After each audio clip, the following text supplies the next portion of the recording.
നമസ്കാരം. ന്യൂസ് കേരള പ്രധാന വാർത്തകളുമായി CK നാസർ കാഞ്ഞങ്ങാട്. പശ്ചിമേഷ്യ വീണ്ടും യുദ്ധഭീതിയിൽ. ഇറാൻ ഇന്നലെ ഇസ്രായേലിന് നേരെ മിസൈൽ ആക്രമണം ശക്തമാക്കിയതോടെ മേഖല വീണ്ടും സംഘർഷഭരിതമായി. ഇറാന് കനത്ത തിരിച്ചടി നൽകുമെന്ന് ഇസ്രായേൽ വ്യക്തമാക്കുകയും ആവശ്യമായ പിന്തുണ അമേരിക്ക വാഗ്ദാനം ചെയ്യുകയും ചെയ്തതോടെ ഏതു സമയവും ആക്രമണമുണ്ടായേക്കാമെന്ന പ്രതീതിയിലാണ് മേഖല. ഇറാൻ തൊടുത്തുവിട്ട 180ഓളം ബാലിസ്റ്റിക് മിസൈലുകൾ ഇസ്രായേലിൻ്റെ രഹസ്യാന്വേഷണ വിഭാഗമായ മൊസാദിൻ്റെ ടെൽ അവീവിലെ ആസ്ഥാനത്തിന് സമീപം പതിച്ചുവെന്ന് റിപ്പോർട്ട്. പിന്നാലെ മൊസാദ് ആസ്ഥാനത്തിന് സമീപം വൻ ഗർത്തം രൂപപ്പെട്ടതായും റിപ്പോർട്ടുകളുണ്ട്. പാർക്കിംഗ് സ്ഥലമെന്ന് തോന്നിക്കുന്ന സ്ഥലത്താണ് 50 അടി വീതിയിൽ ഗർത്തമുണ്ടായത്. മൊസാദ് ആസ്ഥാനത്തിന് സമീപമുള്ള ഒരു ബഹുനില കെട്ടിടത്തിൽ നിന്ന് ചിത്രീകരിച്ച വീഡിയോ ആണ് പുറത്തു വന്നത്.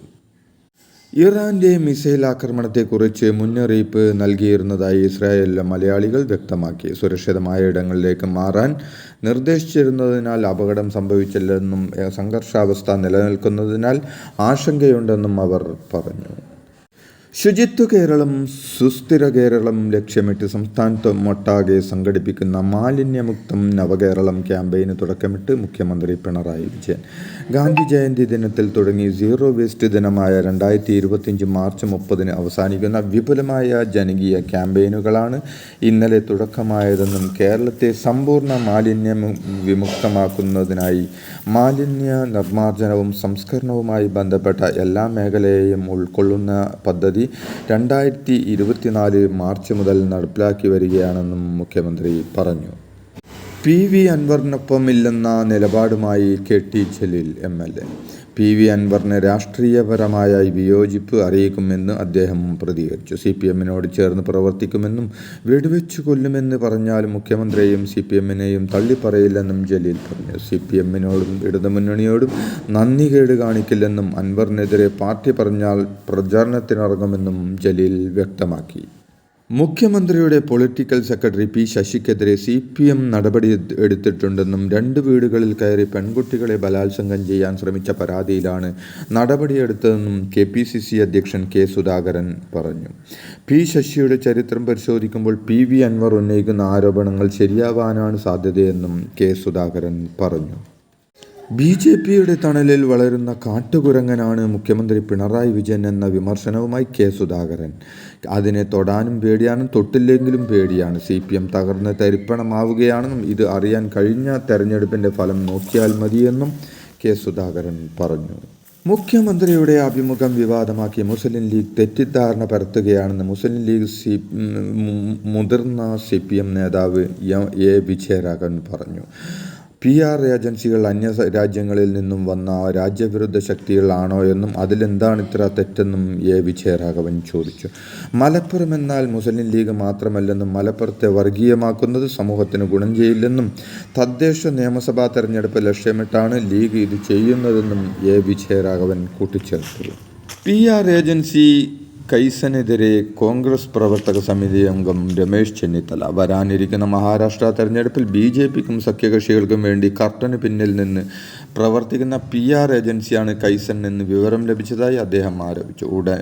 ഉടഞ്ഞ വിഗ്രഹമാണ് പിണറായി വിജയനെന്നും ആ മുഖം മിനുക്കാൻ ഇനി ഒരു PR ഏജൻസിക്കും ആവില്ലെന്നും രമേശ് ചെന്നിത്തല വിമർശിച്ചു. ദി ഹിന്ദു ദിനപത്രത്തിലെ മലപ്പുറം പരാമർശത്തിൻ്റെ പശ്ചാത്തലത്തിൽ സംസ്ഥാന പോലീസ് മേധാവിക്ക് പരാതി നൽകി youth league. The Hindu editor കെയ്സൺ MD മുഖ്യമന്ത്രിയുടെ മലപ്പുറം പരാമർശമുള്ള അഭിമുഖം തയ്യാറാക്കിയ ഹിന്ദുവിലെ മാധ്യമപ്രവർത്തക, മുഖ്യമന്ത്രി എന്നിവരടക്കം 4 പേർക്കെതിരെയാണ് പരാതി. അഭിമുഖത്തിലെ പരാമർശം വിവിധ മതങ്ങൾക്കിടയിൽ സ്പർദ്ധ ഉണ്ടാക്കുന്നതാണെന്നും ഒരു നാടിനെ അപകീർത്തിപ്പെടുത്തുന്നതാണെന്നും പരാതിയിൽ PK ഫിറോസ് പറയുന്നു. വിവാദ പരാമർശത്തിൽ യൂത്ത് കോൺഗ്രസ് നേതാവ് അബിൻ വർക്കിയും പരാതി നൽകിയിരുന്നു. ADGP അജിത് കുമാറിനെ മാറ്റണമെന്ന നിലപാടിൽ ഉറച്ച് CPI. മുഖ്യമന്ത്രി പിണറായി വിജയനുമായി CPI സംസ്ഥാന സെക്രട്ടറി ബിനോയ് വിശ്വം നടത്തിയ കൂടിക്കാഴ്ചയിലാണ് CPI നിലപാട് ആവർത്തിച്ചത്. അന്വേഷണ റിപ്പോർട്ട് വരട്ടെ എന്നും അതിനുശേഷം തീരുമാനിക്കാമെന്നുമാണ് മുഖ്യമന്ത്രി മറുപടി നൽകിയത്. ADGPക്കെതിരായ ആരോപണങ്ങളിലെ അന്വേഷണത്തിൽ DGP ഇന്ന് റിപ്പോർട്ട് സമർപ്പിക്കാനിരിക്കെയാണ് കൂടിക്കാഴ്ച നടന്നത്. SBIയുടെ സെർവർ തകരാറിലായതിനെ തുടർന്ന് ഒരു വിഭാഗം സർക്കാർ ജീവനക്കാരുടെ ശമ്പളം മുടങ്ങി. അധ്യാപകരുടെയും KSEB ജീവനക്കാരുടെയും ശമ്പളമാണ് മുടങ്ങിയത്. ട്രഷറിയിൽ നിന്നും ശമ്പളം ബാങ്കിലേക്ക് വന്നുവെങ്കിലും വിതരണം തടസ്സപ്പെടുകയായിരുന്നു. നിയമസഭാ സ്പീക്കർക്ക് പരാതി നൽകി പ്രതിപക്ഷ നേതാവ് VD സതീശൻ. പ്രതിപക്ഷ അംഗങ്ങൾ നൽകിയ നക്ഷത്ര ചിഹ്നമിട്ട ചോദ്യ നോട്ടീസുകൾ ചട്ടവിരുദ്ധമായി നക്ഷത്ര ചിഹ്നമിടാത്ത ചോദ്യങ്ങളാക്കി നിയമസഭാ സെക്രട്ടേറിയറ്റ് മാറ്റിയെന്ന് ആണ് പ്രധാന പരാതി. ഇത് സ്പീക്കറുടെ നിർദ്ദേശങ്ങൾക്കും മുൻകാല റൂളിങ്ങുകൾക്കും വിരുദ്ധമാണെന്ന് പ്രതിപക്ഷ നേതാവ് കത്തിൽ പറയുന്നത്. കർണാടകയിലെ ദേശീയപാതയിലെ മണ്ണിടിച്ചിലിൽ അർജുനെ കണ്ടെത്താനുള്ള തെരച്ചിലിന് ഒപ്പം നിന്ന ലോറി ഉടമ മനാഫിനെതിരെ ഗുരുതര ആരോപണങ്ങളുമായി അർജുൻ്റെ കുടുംബം. മനാഫ് മാധ്യമങ്ങളിൽ പറഞ്ഞ ചില കാര്യങ്ങൾ മൂലം കടുത്ത സൈബർ ആക്രമണമാണ് കുടുംബം നേരിടുന്നതെന്നും ഭാര്യ അടക്കമുള്ള കുടുംബത്തോടൊപ്പം മാധ്യമങ്ങൾക്ക് മുന്നിലെത്തി അർജുൻ്റെ സഹോദരി ഭർത്താവ് ജിതിൻ മാധ്യമങ്ങളോട് പറഞ്ഞു. പണപ്പിരിവ് നടത്തിയെന്ന അർജുൻ്റെ കുടുംബത്തിൻ്റെ ആരോപണം നിഷേധിച്ച് ലോറി ഉടമ മനാഫ് തന്നെ ക്രൂശിക്കുന്നത് എന്തിനാണെന്ന് അറിയില്ല, ഫണ്ട് പിരിവ് നടത്തിയിട്ടില്ല, അങ്ങനെ തെളിയിച്ചാൽ പരസ്യമായി കല്ലെറിഞ്ഞു കൊന്നോട്ടെ എന്നും അർജുനെ കണ്ടെത്തുന്നത് വരെ ഉപയോഗിക്കാനാണ് യൂട്യൂബ് ചാനൽ തുടങ്ങിയതെന്നും മനാഫ് പറഞ്ഞു. എന്നാൽ ഇനി അത് സജീവമാക്കുമെന്നും ഉള്ളടക്കം ചോദ്യം ചെയ്യാൻ ആർക്കും അവകാശമില്ലെന്നും പുതിയ ലോറിക്ക് അർജുൻ്റെ പേരിടുമെന്നും മനാഫ് പ്രതികരിച്ചു. ട്രെയിൻ അപകടങ്ങൾ തടയുന്നതിനായി റെയിൽവേ നടത്തുന്ന ബോധവൽക്കരണ ക്യാമ്പയിന് ഇന്ന് തുടക്കമാവും. ട്രെയിനുകൾക്ക് നേരെ ഉണ്ടാകുന്ന കല്ലേറ്, റെയിൽ പാളങ്ങളിൽ കല്ലും മറ്റും വെച്ച് സൃഷ്ടിക്കാവുന്ന അപകടങ്ങൾ, റെയിൽവേ ലൈൻ മുറിച്ചു കിടക്കുമ്പോൾ ട്രെയിൻ തട്ടിയുണ്ടാകുന്ന അപകടങ്ങൾ എന്നിവയ്ക്കെതിരെയുള്ള ബോധവൽക്കരണമാണ് ഈ ക്യാമ്പയിൻ്റെ ഉദ്ദേശം.